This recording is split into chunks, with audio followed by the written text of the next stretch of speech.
अनेकों अनेक राजनीतिक दल इस पर चर्चा करते रहे, बहस करते रहे, लेकिन उन्होंने इन सबको लगातार बढ़ावा भी दिया है। कांग्रेस के वर्तमान मुख्यमंत्री भ्रष्टाचार में आकंठ डूबे हुए हैं। उन्हीं के विधानसभा क्षेत्र में उनकी नाक के नीचे अवैध रेत खनन हो रहा है। ये अनेक विषय अनेकों अनेक तरीके से आप सबके सामने पहले भी आ चुके हैं।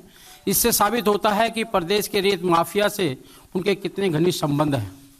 यही नहीं, पिछले दिनों हुए छापों में यह पता चलता है कि मात्र 2-3 महीनों में ही इतना धन कहां से इकट्ठा कर लिया गया है।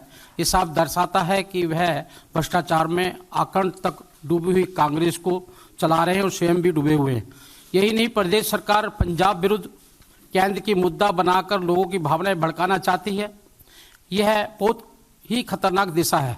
इस तुच्छ राजनीति के कारण के लिए उन्होंने देश के प्रधानमंत्री पद की गरिमा का भी ध्यान नहीं रखा। 5 जनवरी को फिरोजपुर में हुई घटना से यह पता चलता है कि प्रधानमंत्री की सुरक्षा भी इनके लिए महत्वपूर्ण है, और जिसके कारण उन्होंने जिस प्रकार की दुर्घटना वहां पर घटना की गई, उसे साफ जाहिर होता है कि वहां पर प्रधानमंत्री जैसे पद भी सुरक्षित नहीं है। प्रधानमंत्री और वर्तमान सरकार ने पंजाब और पंजाब के लोगों के लिए पिछले 7 सालों में अनेक काम किए हैं, जिसमें करतारपुर कॉरिडोर का उद्घाटन, लंगर से जीएसटी हटाना, अफगानिस्तान में रह रहे सिख समुदाय के लोगों को सकुशल वापस लाना, पंजाब से होकर गुजरने वाली 2 नई एक्सप्रेसवे, उड़ान स्कीम के अंतर्गत नए एयरपोर्ट, भटिंडा में एम्स इत्यादि को शामिल किया गया है। ऐसे अनेकों अनेक कार्य किसानों के हित में भी लगातार वहां पर काम किए गए। आपने देखा होगा, सेवाई संगठन के माध्यम से कोरोना काल के अंदर भी भारतीय जनता पार्टी लगातार जनता के बीच में जाती रही है। पंजाब की जनता इस बार परिवर्तन का मन बना चुकी है। पिछली पंजाब की पारंपरिक पुरानी पार्टियों ने यहाँ की जनता को सिर्फ धोखा दिया है, इसलिए इस बार पंजाब की जनता इन चुनावों में सभी को चकित करेगी, और हमें पूरा भरोसा है कि भारतीय जनता पार्टी का गठबंधन बहुत अच्छा प्रदर्शन करेगा और आने वाले भविष्य के अंदर भारतीय जनता पार्टी वहां पर एक विकल्प के रूप में खड़ी होगी। मित्रों, आप सभी को इंतजार है। आदरणीय हरदीप पुरी जी से आग्रह करूंगा कि मीडिया के साथियों को संबोधित करें।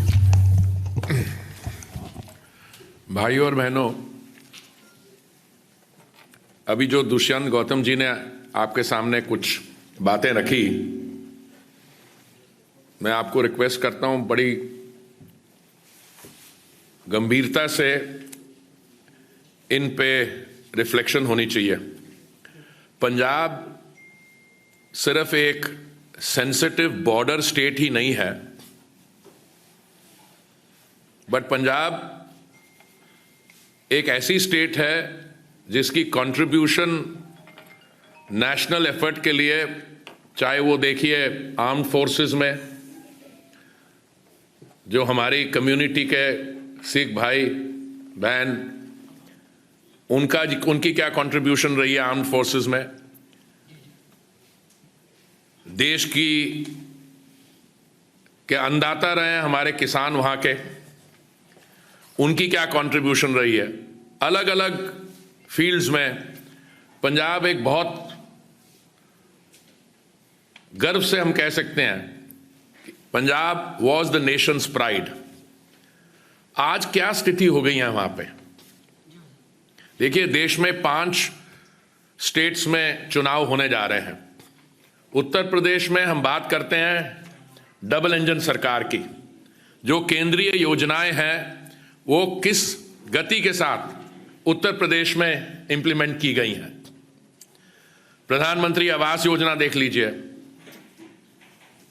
स्मार्ट सिटीज मिशन देख लीजिए, सिविल एविएशन, 5 इंटरनेशनल एयरपोर्ट्स हैं वहां पे, 5 उत्तर प्रदेश के शहरों में मेट्रो चल रही है, हाल ही में कानपुर में शुरू हुई है। और पंजाब में कैसे विषयों पे हम कंसंट्रेट कर रहे हैं? जो अभी वहां के मुख्यमंत्री हैं चन्नी जी, उन्हीं की अपनी कंस्टिट्यूएंसी में, जैसे दुष्यंत गौतम जी ने बताया, वहां पे रेती की डकैती, क्या और विषय हैं वहां पे? नशे के प्रॉब्लम्स।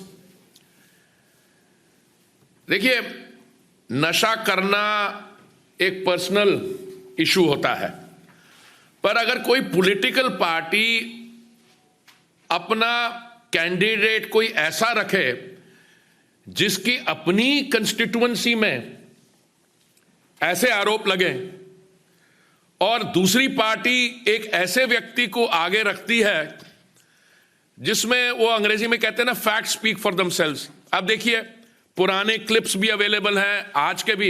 ये मैं नहीं कह रहा, मैं कोई मॉरल पोजीशन नहीं लेता कि ड्रिंकिंग करनी चाहिए, नहीं।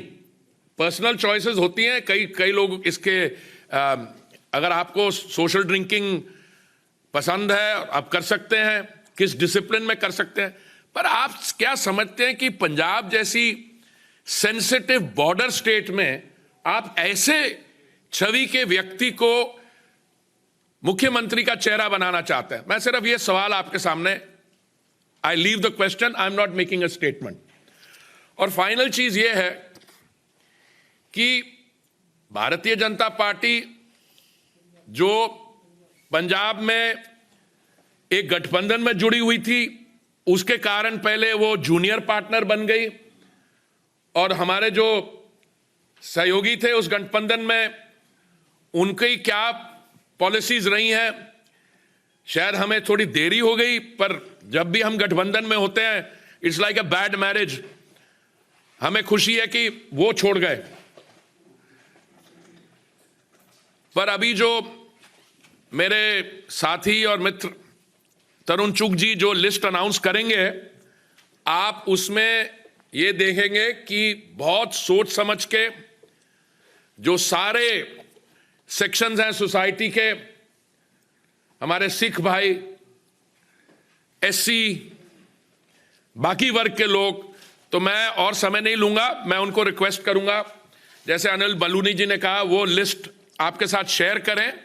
और मैं सिर्फ यही कहना चाहूंगा, ये पहली लिस्ट है, आज जितने नाम वो डिक्लेयर करेंगे, हमारी अभी मीटिंग्स चल रही हैं कमेटी की, और मुझे उम्मीद है जल्द ही बाकी नाम भी हम डिक्लेयर कर देंगे। Thank you.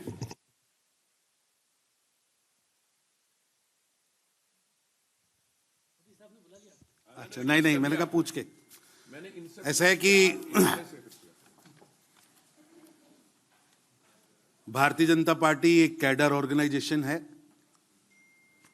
और भारतीय जनता पार्टी में कैंडिडेट बनने का एक प्रोसेस रहता है।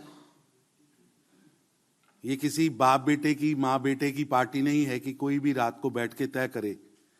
पार्टी के जिस प्रोसेस से निकलकर ये सीटें आई हैं, मैं घोषित करने लगा हूं, उससे पहले आपके ध्यान में लाऊं कि अभी जो 34 सीटें हम घोषित कर रहे हैं, उसमें 12 किसान परिवार से, 12 किसानी करने वाले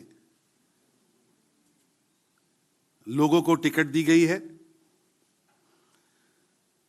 पंजाब क्योंकि भारत का एक ऐसा प्रदेश है जहां एससी पॉपुलेशन सबसे ज्यादा है, ऐसे 8 एससी बंधुओं को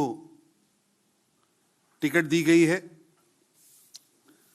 8 भारतीय जनता पार्टी सभी वर्गों को, सभी पंथों को, सभी धर्मों को साथ में लेके चलती है। सबका साथ, सबका विकास, सबका विश्वास।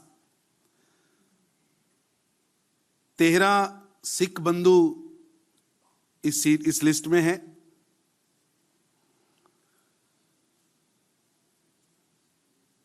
पंजाब के अंदर जितनी भी बरादरियां हैं, चाहे वो महाजन है, चाहे बनिया है, चाहे खत्री है, चाहे एससी बंधु हैं, चाहे ओबीसी हैं, हमने कोशिश की है कि उन वर्गों को एड्रेस किया जा सके। महाजन, बनिया, खत्री, ब्राह्मण, एससी, ओबीसी, जाट, सबको हमने इसमें जगह दी है। और पंजाब के भविष्य की योजना कैसे बन सकती है, कैसे हम पंजाब के अंदर अच्छा नेतृत्व देने वाले हैं, इस लिस्ट में डॉक्टर्स भी हैं, बड़े बड़े डॉक्टर्स हैं, अधिवक्ता हैं, एडवोकेट्स, श्रोमणी गुरुद्वारा प्रबंधक कमेटी की राजनीति करते हुए जो लोग उसके चुनाव जीते हैं, ऐसे लोग भी हैं।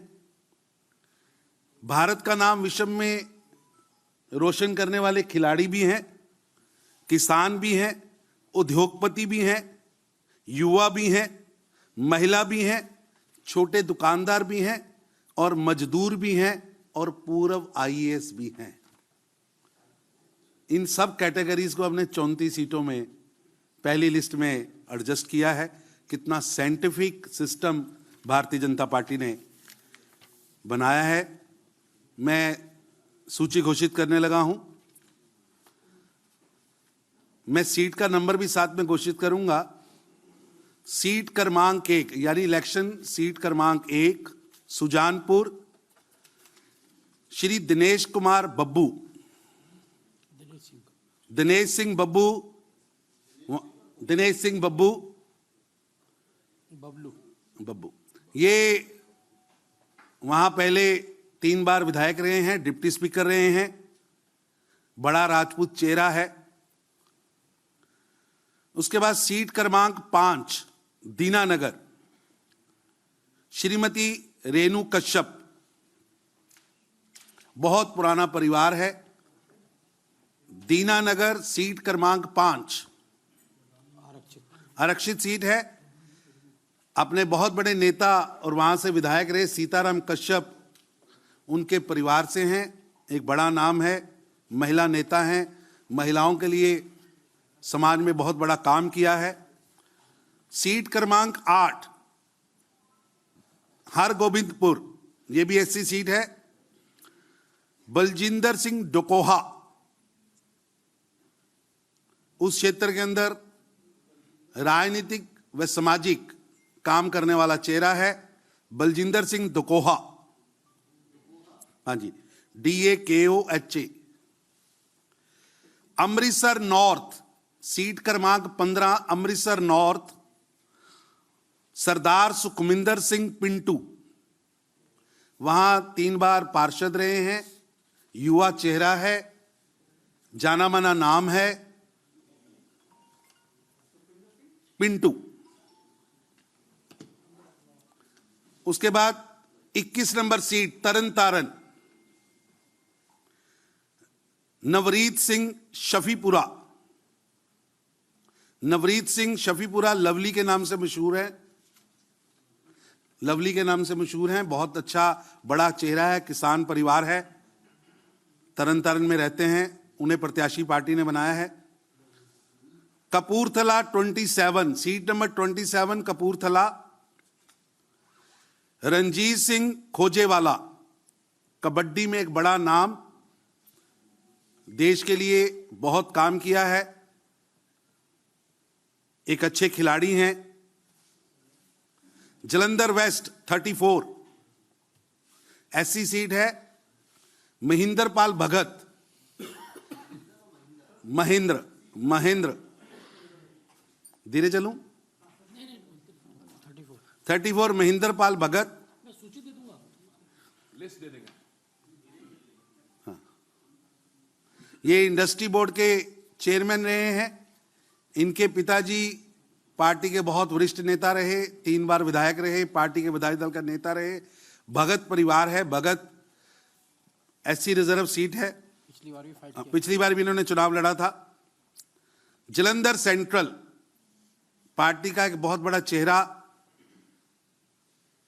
विधायक भी रहे हैं, पार्टी के विधायक दल के नेता भी रहे हैं, पार्टी के प्रदेश के अध्यक्ष भी रहे हैं, श्री मनोरंजन कालिया, मंत्री भी रहे हैं, विधायक दल के नेता भी रहे।